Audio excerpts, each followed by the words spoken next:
దేశీయ మార్కెట్లపై war effect పడింది. స్టాక్ మార్కెట్లు భారీ నష్టాల్లో కొనసాగుతున్నాయి. సెన్సెక్స్ 1400 పాయింట్లు, నిఫ్టీ 450 పాయింట్లు నష్టపోయాయి. మరోవైపు రూపాయి విలువ ఆల్ టైమ్ కనిష్టానికి చేరుకుంది. ఒక్కరోజే 67 పైసలు పతనమైంది. డాలర్తో పోలిస్తే 92.17కు రూపాయి విలువ చేరింది. 82.2 బ్రెంట్ క్రూడ్ ఆయిల్ రేటు చేరింది. దాదాపు 7% పెరిగింది. $100లకు చేరుతుందనే భయాలు నెలకొన్నాయి. మిడిల్ ఈస్ట్ లో యుద్ధం మొదలైనప్పటి నుంచి స్టాక్ మార్కెట్లు పతనమవుతున్నాయి. సోమవారం కూడా 1000 పాయింట్లకు పైగా నష్టపోయింది. మదుపర్ల సంపద భారీగా ఆవిరైంది. ఇప్పుడు మరోసారి యుద్ధ భయాలు కంటిన్యూ అవుతున్నాయి. హర్ముజ్ జలసంధిలో దాదాపు 700 నౌకలు నిలిచిపోవడంతో ప్రపంచవ్యాప్తంగా చమురు నిల్వలు పడిపోతున్నాయి. దీంతో ఆయిల్ కంపెనీలకు సంబంధించిన షేర్లు ఢమాలయ్యాయి. భారత్ దగ్గర భారీగా నిల్వలున్నాయని కేంద్రం ప్రకటించినప్పటికీ అంతర్జాతీయంగా సానుకూల పరిణామాలు లేకపోవడంతో షేర్లు భారీగా పడిపోయాయి.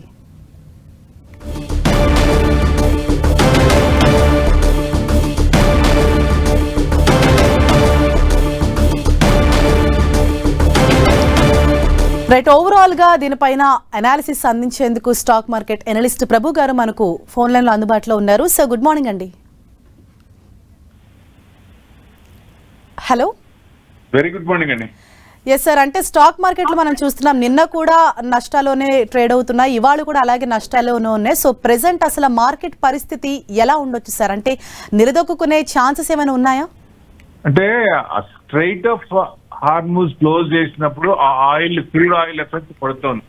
ఆ క్రూడ్ ఆయిల్ ఎఫెక్ట్ ఉంది కాబట్టి సో అది ఓపెన్ చేసేదాకా కొంచెం ఇదే. ఎందుకంటే వెస్టర్న్ కంట్రీస్ దాని మీద పెద్ద ఇటు సైడ్ ఆయిల్ మీద డిపెండ్ కాలేదు. వాళ్ళకి ఇంకో రూట్ నుంచి వేరే చోట నుంచి వచ్చే అవకాశాలు ఉన్నాయి కాబట్టి మనకైతే రీరూట్ చేస్తే కాస్ట్ అవన్నీ పెరుగుతాయి. మొత్తం 80% మనకి ఇండియాకి అక్కడి నుంచే మా ఏషియన్ కంట్రీస్ కి అటే వస్తాయి కాబట్టి 20% వరల్డ్ ఉంటుంది. సో మెయిన్ ఆ ఎఫెక్ట్ పడింది అనమాట. ఏషియన్ మార్కెట్స్ మొత్తం మ్యాక్స్ టు మ్యాక్స్ కొంచెం ఎక్కువ డౌన్ అవుతున్నాయి. ఎఫెక్ట్ మనకి డౌన్ అవుతున్నాయి. వాళ్ళ జోన్ S&P 2.5% పడింది. నిన్న 1.5% రికవర్ అయింది.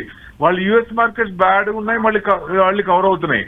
వాళ్ళు పెరగడం కూడా అంతే పెరిగినాయి. కానీ మన ఆల్రెడీ తగ్గిన దాని మీద మూలిగే నక్క మీద తాటికాయ అన్నట్టు ఏదో ఒక ఇష్యూ వస్తుంది. సౌత్ కొరియన్ చూడండి, లాస్ట్ 1 year డబుల్ అయింది.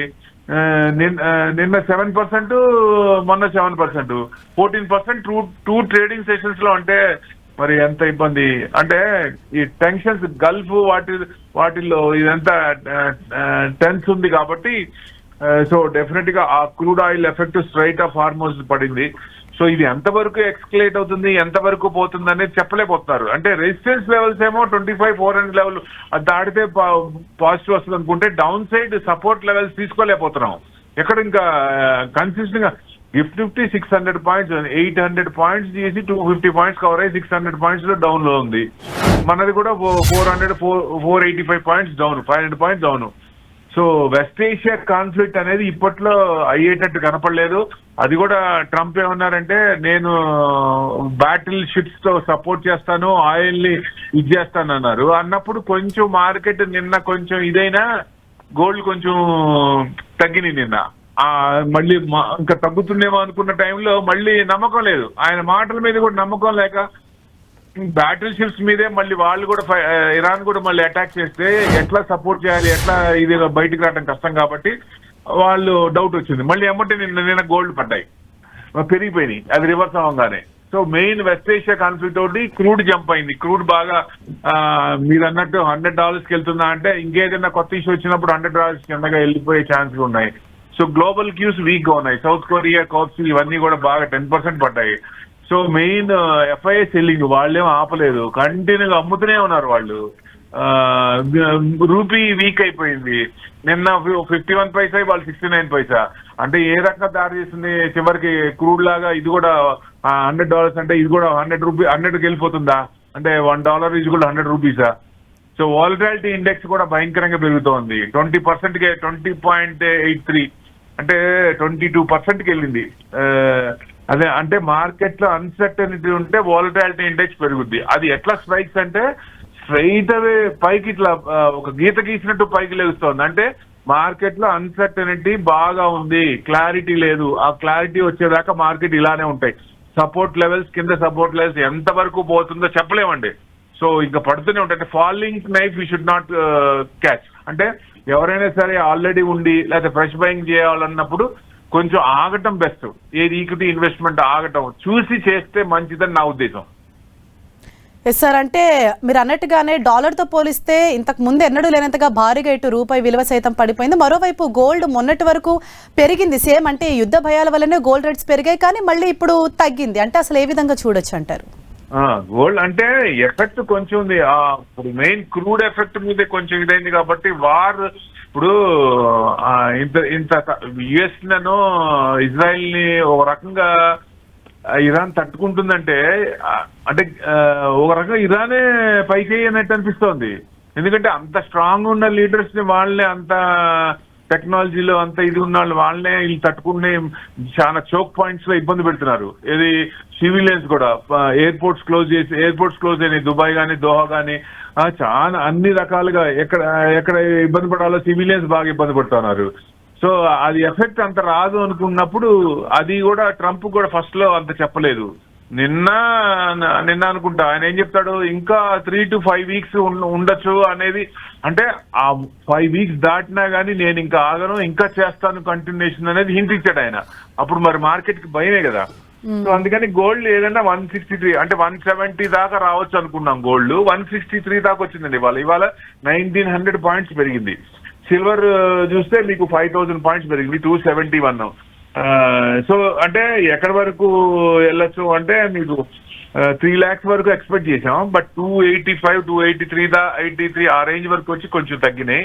సో ఏదన్నా వస్తే మళ్ళీ 285 వరకు రావచ్చు, 3 lakhs టచ్ కాకపోవచ్చు అనేది. ఎందుకంటే ఇప్పుడు ఆయన ఏమంటున్నారు, ఇది అయిపోయింది ఇంకా ఇది డైల్యూట్ అయిపోతుంది అన్నప్పుడు ఎమ్మటే మళ్ళీ నెక్స్ట్ క్యూబా మీద అటాక్ చేస్తా అంటున్నాడు ఆయన. సో హింట్ ఇచ్చాడు ఆయన క్యూబా మీద. సో ఇంకా ఇలాంటివి ఎన్ని ఉన్నాయి, ఇంకా ఎంత ఎన్ని కంట్రీస్ ని అటాక్ చేస్తాడనే భయం ఇంకా ఉంది. కాబట్టి మార్కెట్ లో ఇన్వెస్టర్స్ కి కొంచెం భయం ఉంది. ఎఫ్ఐఎస్ కంటిన్యూగా అమ్ముతున్నారు. అది కొంచెం ఎవరైనా ఫ్రెష్ బయింగ్ కానీ యావరేజ్ కానీ కొంచెం ఆగి చేయడం బెస్ట్. సిల్వర్ కూడా అంతే అండి. సిల్వర్ కూడా మీకు బాగానే ఇంటర్నేషనల్ చూసినా మీకు 84, 86 వచ్చింది. $1 పెరిగింది. అది కూడా చిన్నగా $100 వెళ్ళేటట్టు ఉంది చూస్తే. గోల్డ్ ఏమో 5152, 64 పాయింట్స్ పెరిగింది. అది 5600 హై. ఇప్పుడు ఆ 5600 దాటిపోయి ఈ సంవత్సరం కనుక ఇలాంటివి కంటిన్యూ అయితే, ఇలా కొత్త వార్లు, ఇట్లా కొత్త ఇష్యూస్, ట్రంప్ కనుక కొత్తవి తీసుకొస్తే కంటిన్యూగా 1 by 1 వస్తే డిసెంబర్ నాటికి 6200 ఇంటర్నేషనల్ అవున్స్ ఉంటుందని యూబీఎస్ కొన్ని రీసెర్చ్ కంపెనీలు చెప్తున్నాయి. 6200 అంటే మనకి ఇక్కడ 2 లక్షలు వచ్చే ఛాన్స్ ఉంటుంది. ఇది గోల్డ్. సో ఈ ఇష్యూస్ కనుక కంటిన్యూ అవుతాయి, global issues, global geopolitical tensions, economic concerns negative గా ఉంటే మటుకు అది చిన్నగా కొత్త ఇష్యూలు వస్తుంటే అది కొంచెం పెరిగే ఛాన్సులే, ఫ్లేర్ అప్ అయ్యే ఛాన్సెస్ ఉన్నాయి. లేదు ఈ ఇష్యూస్ సబ్సైడ్ అయితే కొంచెం తగ్గే ఛాన్సులు ఉంటాయి. ఇదండి main. Okay, right. Thank you so much Prabhu గారు మీ అనాలిసిస్ అందించినందుకు.